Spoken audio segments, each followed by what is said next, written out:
بسم اللہ الرحمن الرحیم وَأَمَّا مَنْ خَافَ مَقَامَ رَبِّهِ وَنَهَى النَّفْسَ عَنِ الْهَوَىٰ فَإِنَّ الْجَنَّةَ هِيَ الْمَأْوَىٰ صدق اللہ العلی العظیم۔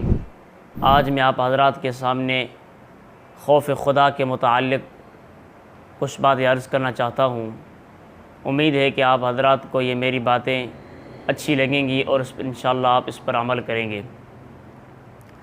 سب سے پہلی بات تو یہ ہے کہ انسان کے اندر دو باتیں ہونی چاہیے، ایک ہے امید، ایک ہے خوف۔ امید اس طرح ہونی چاہیے کہ اللہ تعالیٰ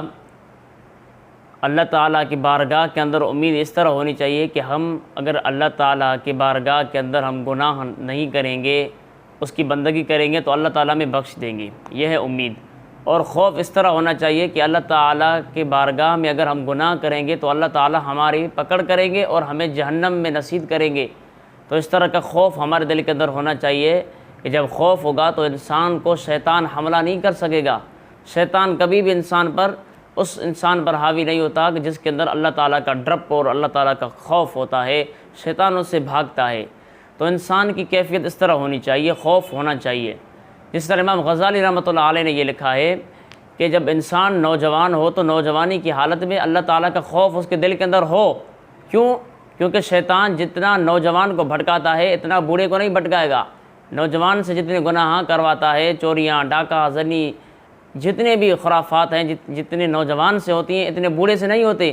تو اس وجہ سے امام صاحب نے فرمایا کہ جب بندہ نوجوان ہے تو اس سے اللہ تعالیٰ کا خوف ہونا چاہیے، لیکن اگر بندہ بوڑھا ہو جائے تو اس بوڑھے کو اللہ تعالیٰ کی بارگاہ میں امید ہونی چاہیے کہ اللہ تعالیٰ ہمیں بخش دیں گے۔ لیکن امید بھی تب ہوگی جب یہ بندہ جوانی کے اندر اللہ تعالیٰ کو راضی کرنے والا بنے گا۔ تو میرے بھائیو، دوستو، بزرگوں، تو یہ ہے ہماری کیفیت۔ ہمارے اندر خوف خدا نکل چکا ہے، ہمارے اندر ہر گناہ نے اپنا جنم لیا ہے۔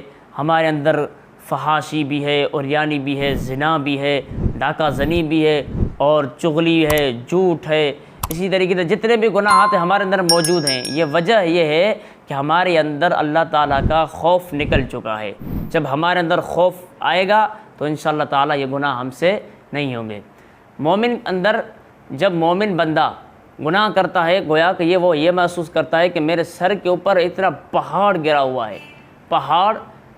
ہے، اور جب یہ پہاڑ اترے گا تو مجھے سکون ملے گا۔ تو مومن بندے کی یہ کیفیت ہوتی ہے کہ گناہ جب اس سے ہو جاتا ہے تو اس سے وزن ہو جاتا ہے اور اس کو بوجھ ہو جاتا ہے۔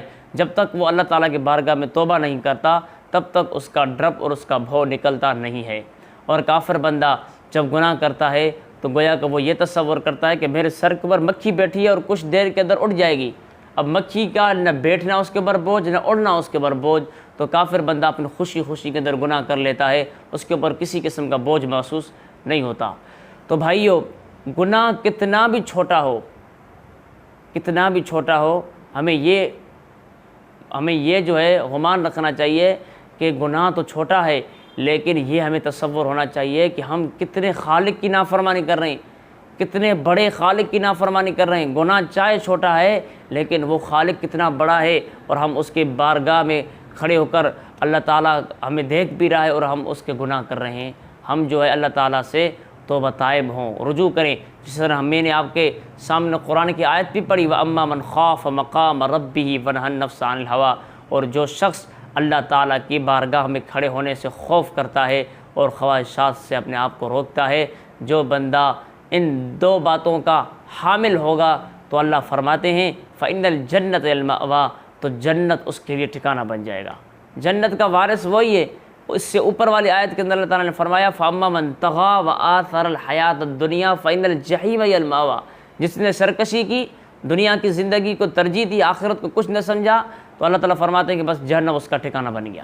تو میرے بھائیو، دوستو، بزرگوں، ہمیں اللہ تعالیٰ کی بارگاہ میں امید ہونی چاہیے۔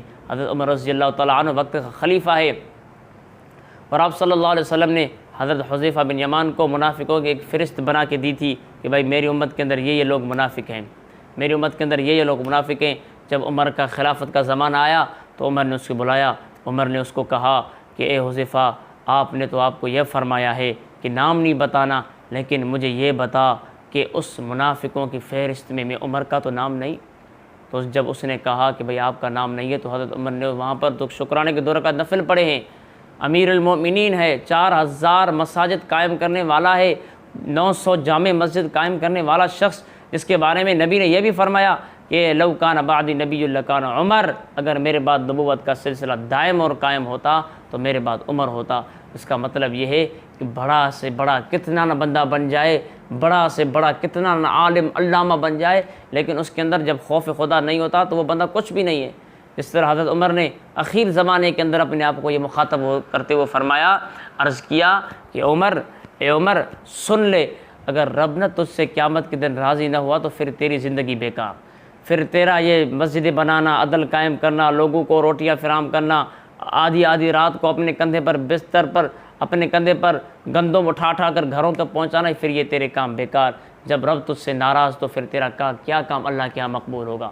تو میرے بھائیوں، بزرگوں، دوستوں، اللہ تعالیٰ کی بارگاہ میں دعا کرتے ہیں کہ اللہ تعالیٰ ہمیں، اللہ تعالیٰ اپنا خوف ہمارے دل کے اندر بٹھائے، ہمیں اللہ تعالیٰ دنیا اور آخرت کی بھلائیاں عطا فرمائے، اللہ تعالیٰ ہم سب کو ایمان اور اسلام کامل والی زندگی گزارنے کی توفیق عطا فرمائے۔ وآخر دعوانا الحمدللہ رب العالمین۔